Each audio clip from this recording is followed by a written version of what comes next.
Okay, today we are changing a thermostat housing and the thermostat. I'm talking about the block piece, the big plastic piece that bolts to the side of the head. It's down in here. I'm gonna show you once we get all this stuff off. Obviously we're gonna be replacing that. It's leaking, and I'm guessing it's a gasket that's in between the housing and the head. Bunch of corrosions up in there, and it's just starting to leak. So this is the piece that I'm talking about. So this piece bolts onto the side of the head, and then you got your coolant hoses and stuff that come off of that, and your thermostat goes in here. I did also get a new thermostat, so the customer is going to be able to experience nice, fast heat abilities from the engine, which is nice in the winter time. We also got the gaskets and stuff, because this thing doesn't come with gaskets, which is stupid. And then we've got our long life coolant. This is right from Hyundai, and it's a concentrated mix, so you have to mix it 50-50, or depending on where you are in the world, I'm going to be mixing it 50-50, and it gives you a whole instruction list here.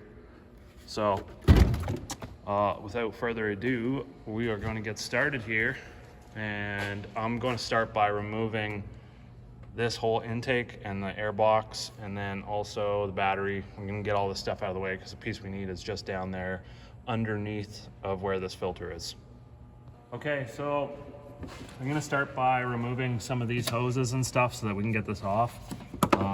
Some of the stuff you're gonna need is just some pliers to get started, and also there are going to be some clamps with 10 mil heads on them. This one has been replaced because the head rotted off or whatever happened. So I'm just gonna undo this. A couple clamps here. There's 2 more down on the back side. And then we wanna undo our mass airflow sensor here. And it's just a little push clip. You can see how it's not lifting up the tab. If I push in on it, it's gonna relieve the tension and then pop off. There is just a clip that holds this thing on. So I'm just gonna go ahead and probably grab a little fork tool, trim tool, and pop that thing off. I'm gonna see if I can get this screw. This is the factory clamp. I'm gonna see if I can get that off. I've hit it with some penetrating oil. Perfect. So what I might do is just leave this one on then. I'm gonna take this boot with the boxes and assembly and take that off. But yeah, go around and take this clamp off. Actually, I'm gonna leave this one on and that one on to take this one off and pull this hose over. So. Okay, so there was one other hose. That's this guy right here. And I couldn't get pliers onto this clamp, so I just used this tool here. It undoes hose clamps, but if you had enough patience, you could probably sneak a pair of pliers in there. So like I said, I just undid this one, which is off of right here. And then this upper one, which is here, and then MAF sensor and that little clip, 4 tabs, pull the box out, take your air filter out. Now I'm gonna undo these 3 clips. And by the looks of things, this piece here is just gonna pop out. I will then remove the battery, which is gonna be 2 10 millimeters. And just set the terminals off to the side.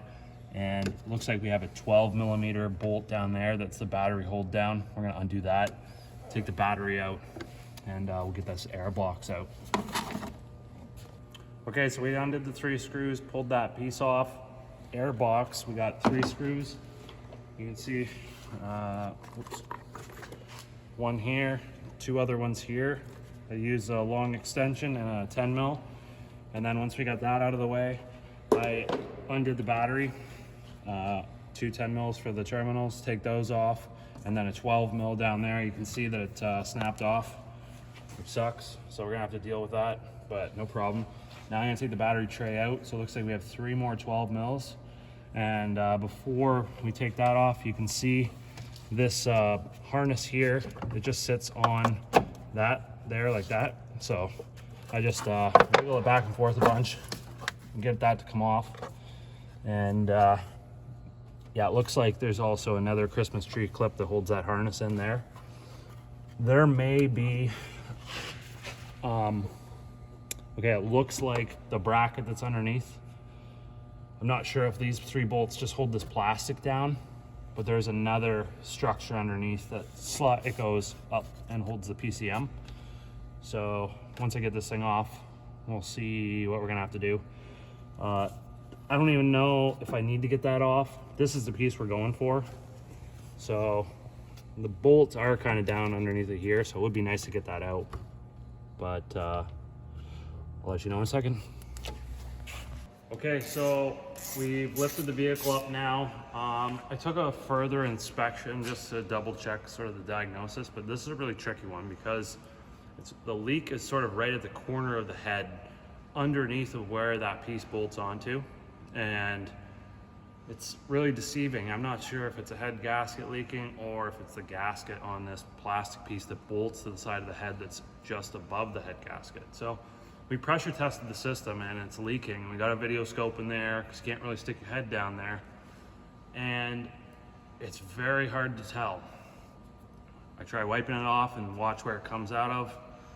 And those pieces are so close together that I can't really tell. So we're going to take the shield off, drain the cooling system, change this thing, basically roll the dice. I mean, at this point, we're gonna try it. So we don't really have another option. This thing needs to be running and back on the road. And yep, just gonna take all these bolts out. We got a bunch of 12mm bolts here, 4 of them, and then a bunch of those clips that have the Phillips head screws in them. You take those out, get the shield off. And then on the passenger side, bottom of the radiator, we do have a drain plug in the rad. So we're gonna drain the cooling system. Once we get it drained out, we're gonna head back up top and start getting the bolts out of this piece that we need to change. Okay, first off, I wanna show you where the drain plug is for the side, for the rad. So I did say it was in the bottom right corner, and it is. You can see it down there, little white guy there. You can access that from underneath once you get the shield off. I drained the coolant out, but the thing is, your inlet and outlet pipe are part of that plastic assembly and they sit up high. So the head and the block are all gonna be full of coolant. You won't be able to get the coolant out. There may be somewhere on the block, there might be a drain spout like Toyotas have, but I couldn't find one on here. I couldn't find it in the manual, so whatever, it's gonna make a mess. I was able to get that piece off, and I'll show you what we found. You can see all that corrosion and stuff, and of course people doing oil changes, making a mess, spilling oil all over this. The ends of these studs here were very, very rusty, and made it difficult to get the nuts off, but we got them off. So the flanges are similar on both sides of the head.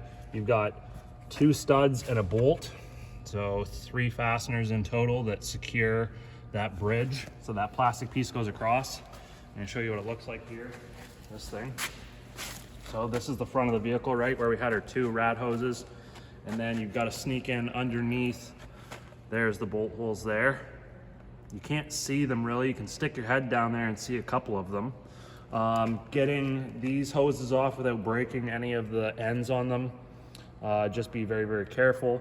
You can see I tried to get this one out and we've got 1 broken bolt, so I'm gonna have to deal with that on the bench because I need to save this piece.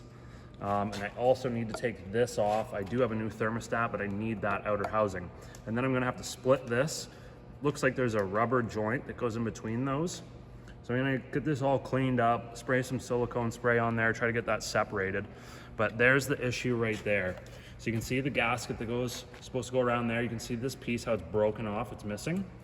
And the gasket was able to, I don't know if this was during installation or if it had just somehow broke and then the gasket got all screwed up, but you can see how messed up it is.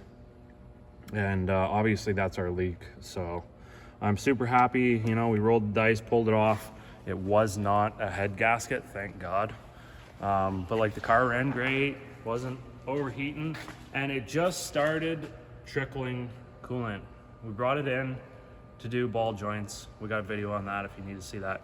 But yep, I noticed a little bit of coolant trickling down the transmission. That's where it was coming from. The only other thing you're gonna have a fight with is when you need to get that piece off it needs to go out this way because of the studs, right? You can't pull it off this way. You can't separate them. The whole thing needs to come off and then split apart.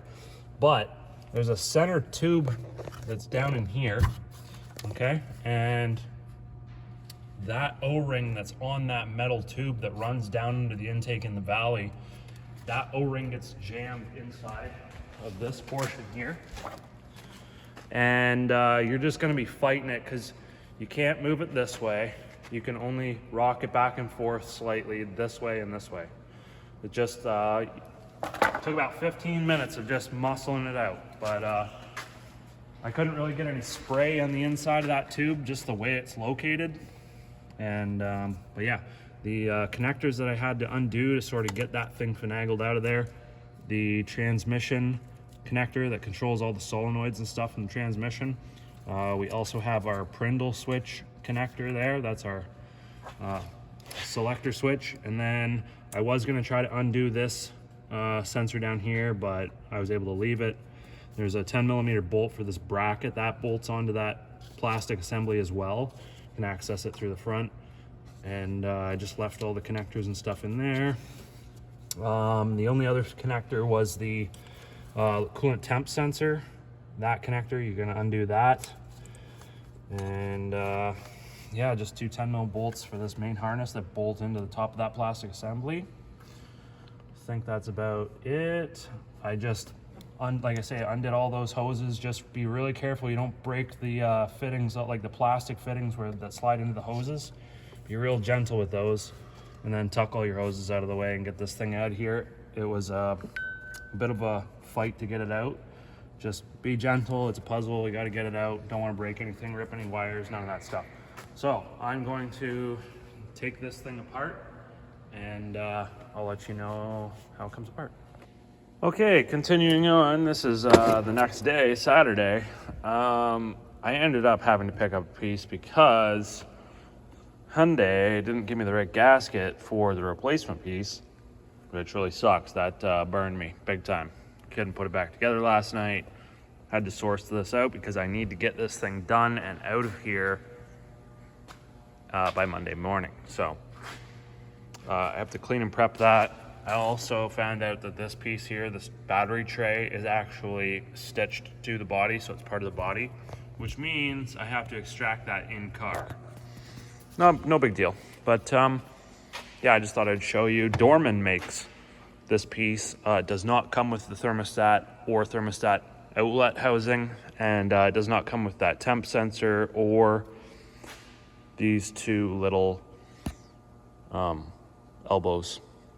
You have to extract those out of your old one, and it does take some time. It was sort of finicky, and the plastic can be brittle, so you just really have to take your time.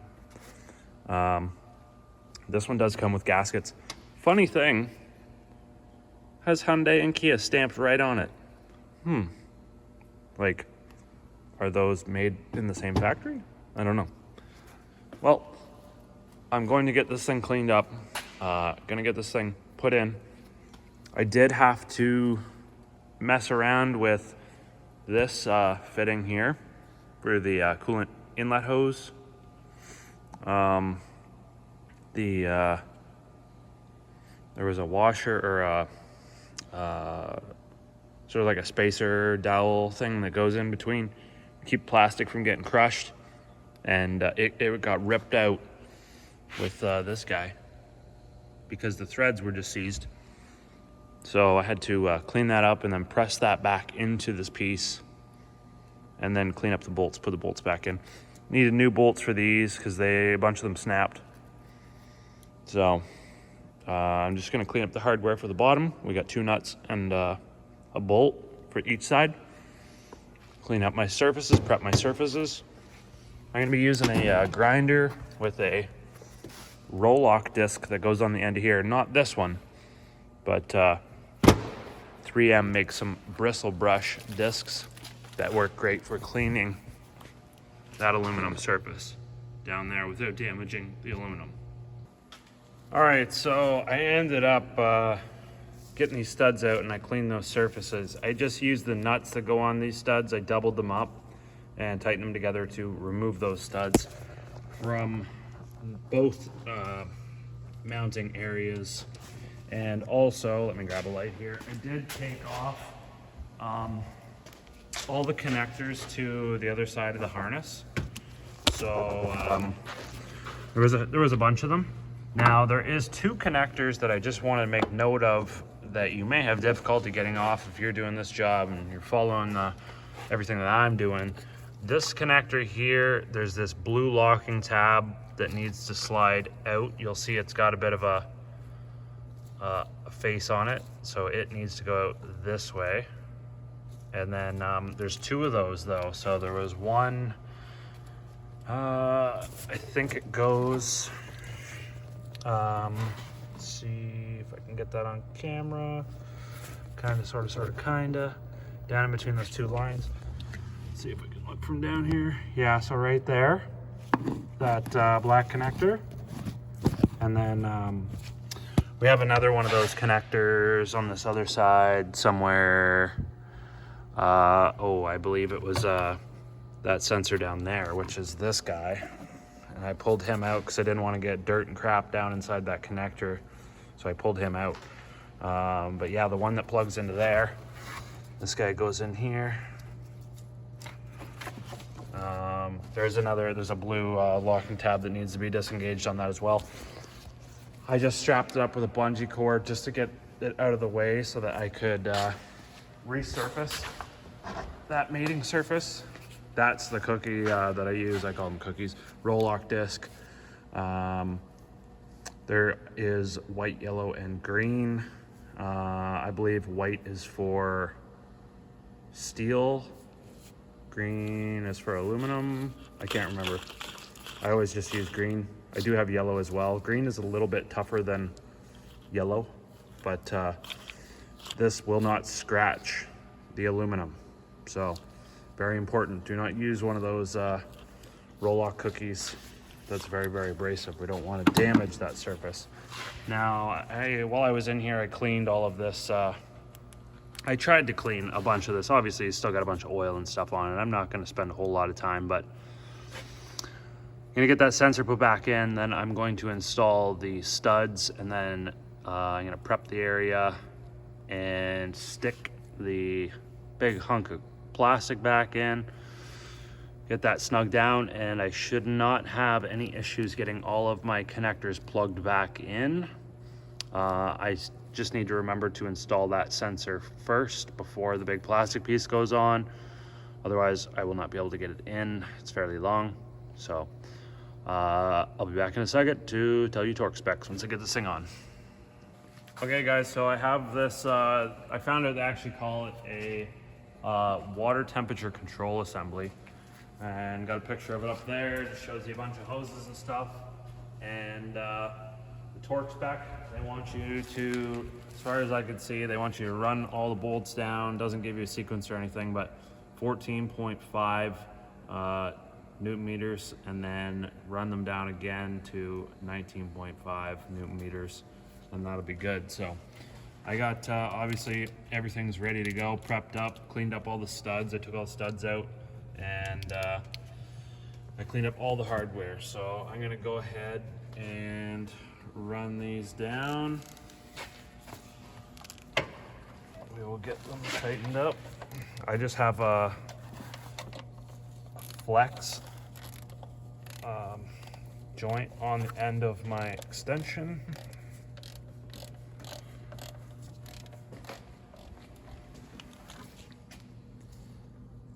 I'm probably just going to snug them all down first and then go over and torque them all. Make sure that you install that sensor that was under there that I was showing you before you put this piece on though. Otherwise you probably won't be able to get it on. What were you saying? Just so you like snug them down so the gasket seats evenly. Yeah. Yeah.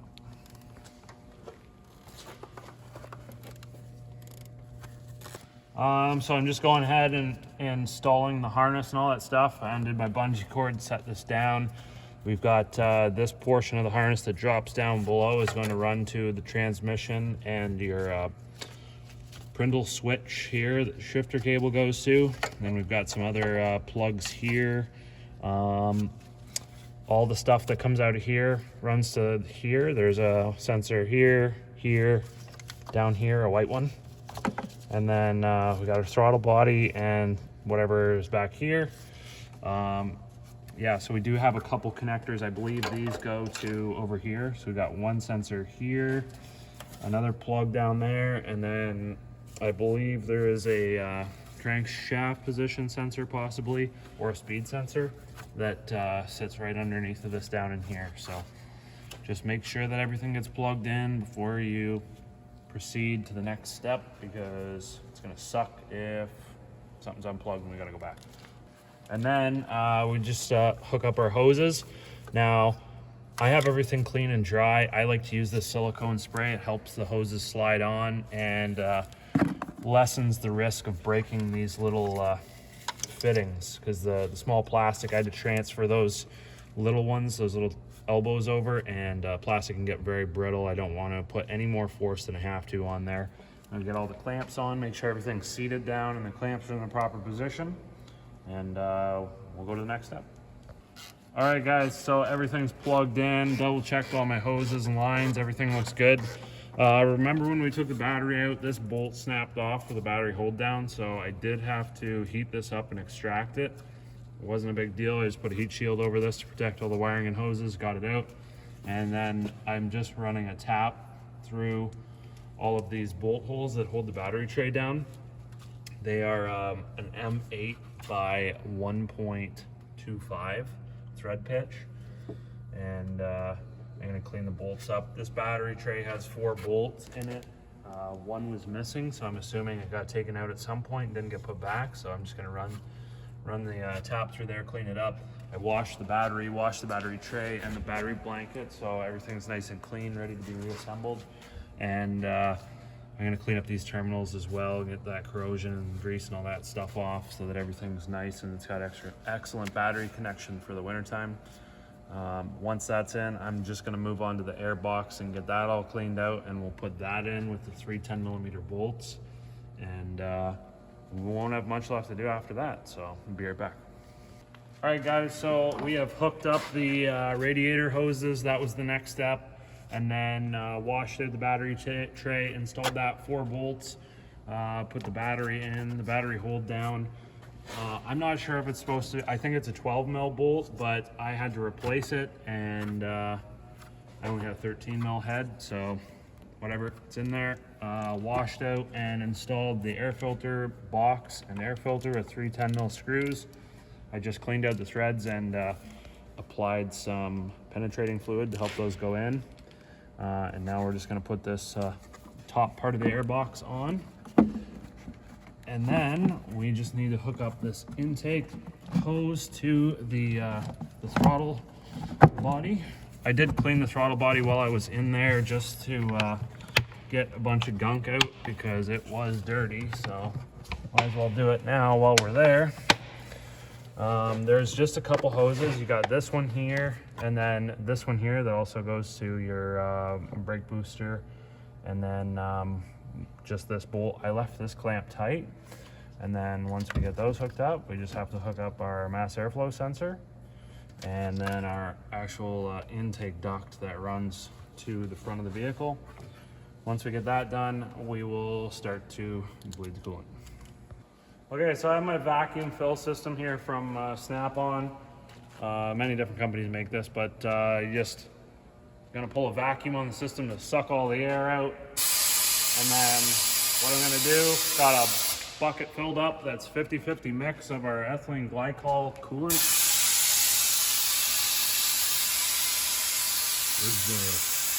Trying to pull the most vacuum I can, and then I'll switch the valve.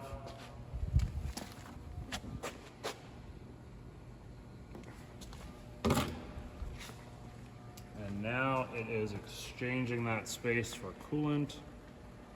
This is the best tool to use when filling a cooling system. It really eliminates any possibility of air pockets in the cooling system, which is fantastic. Some cars have a high spot in the cooling system, like the heater core, and that can cause heating issues and all sorts of stuff. So this really prevents that from happening. So I'll just let this go down for a second.